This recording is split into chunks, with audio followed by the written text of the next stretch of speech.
এটা কত দিনের জন্য?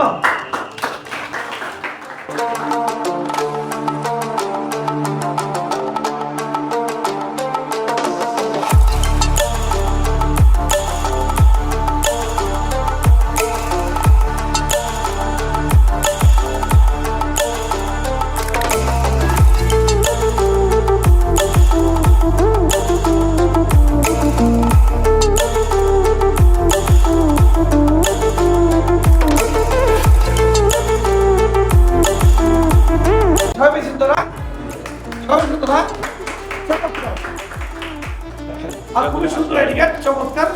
এটা সবাই ধারণ করবো আমরা, কেমন? আর মার্কেটে বিভিন্ন পার্টির জন্য গেলে আমরা এটা পরে যাবো, তাইলে আমরা ওখানে কিছু প্রাইজ সুবিধা হবে, কেমন? ওকে, সবাইকে ধন্যবাদ। আইডি কার্ডের মাধ্যমে আমাদের 103 ব্যাচকে আমরা বরণ করে নিলাম। ওদের জন্য বেশ কিছু হবে, এটি প্রত্যাশা আমাদের। আসসালামু আলাইকুম।